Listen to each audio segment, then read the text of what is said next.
up, I was bombarded with images of celebrities and advertisements that promoted one toxic message: eat less and look perfect.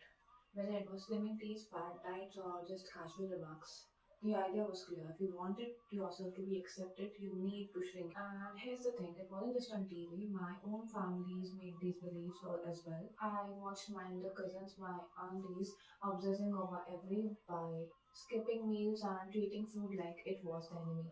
So the thing is, when you're a child and you see the people you look up to doing something, most of the time you don't question it and you just accept it as the truth. And even in my school, this idea was everywhere: girls competing with themselves to be as the thinnest as possible and to be as thinnest as possible to look the best in dresses. They used to compete and compare over that how less they eat. They used to make it like a competition. And I used to hear phrases like, "Oh, you are going to eat more than two chapatis. I would never do that," or "cheese is just going to make me fat. I would never do that to myself." And and guess what? I believed all of that. I started feeling ashamed for eating, ashamed for feeling hungry, and ashamed for being human. And and at just the age of 12, I started starving myself to be as thinnest as possible to be accepted. And I was barely having two meals a day, which were comprising of equal to or less than 800 calories a day. Each day, my body was screaming for help, but my mind was just trapped in the idea of looking perfect and being skinny. And in this toxic, weird narrative of willpower, I heard it everywhere around me. See, willpower is good, but attaching that to harmful things, it can be really dangerous. I just heard everywhere it's all about discipline, it's all in your mind, but no one talked about what it actually does to your health in long term. And just let me tell you one thing: those so-called fitness influencers and celebrity trainers, most of the time preach that fasting is the key to lose weight, and you don't need to eat much than you are eating. And most of the time they encourage on very low carb diets and stuff. The thing is, they are not you. They are not in your shoes and they are not the person you are. Most of the time, when they are following these diets, they are also doing it because of their own insecurities with themselves. The first case and second case is them. They are. It's sometimes they're part of their work. Celebrities, they have to look certain ways for certain roles, so it's a part of their work. But they never talk about what it actually does to their health in the long term.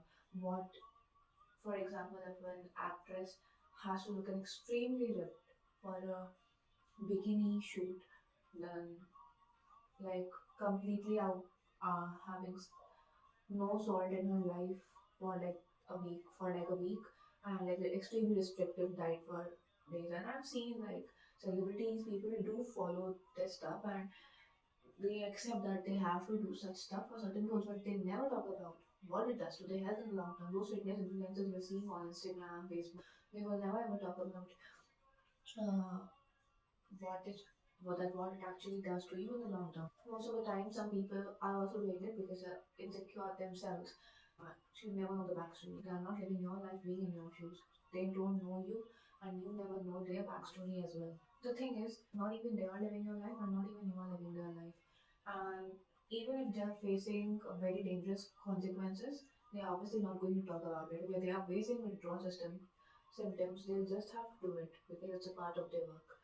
But you are made to fall in the trap to believe that this is the perfect way, which it is not.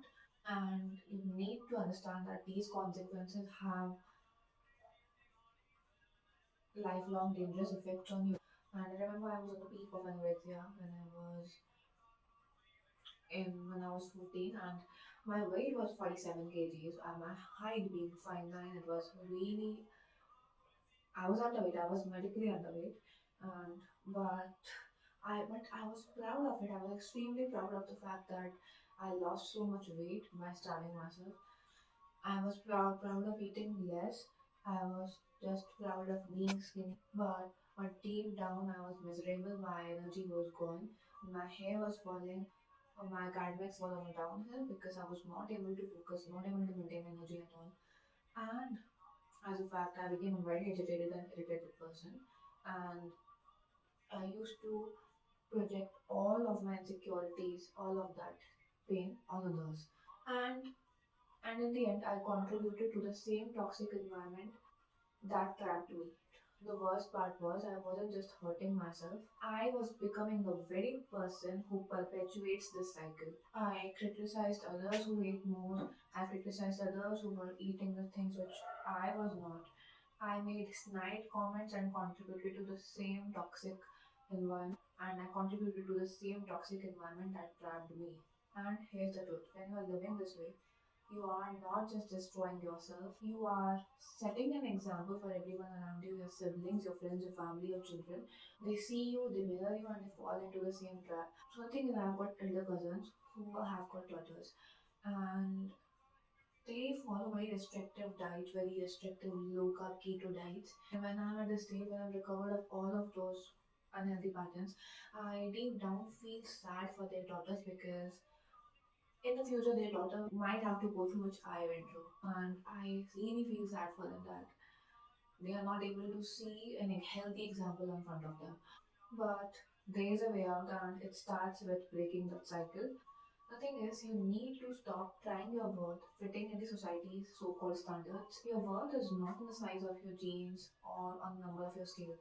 Get this thing in your mind that the number on the scale doesn't define you at all. You are more than your weight, you are a person who is wonderful, unique. You are more than that number on your weighing scale and the number of your genes. So instead, become the friend, the person, the mother, the cousin, the relative, the the sister who shows what real health actually looks like. Real health isn't about starving, it's about strength, energy, and sustainability. It's about loving your body enough to take care of it, not to punish it. The thing is, you have the power to change the narrative, to break the toxic cycles, to show the next generations, people around you, what it actually looks to lead a healthy and active lifestyle. Most people tend to skip workout and they call workout as fads, they call gym as fads.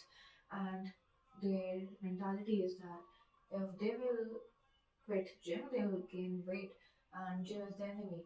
And the thing is, gym is never the enemy. You, as a human, it's a need for you to move your body. You need to understand that there are no shortcuts. Gym is never a fad. Gym exercise is never a fad. It comprises of both proper nourishment plus good movement. Then it leads to actual healthy lifestyle.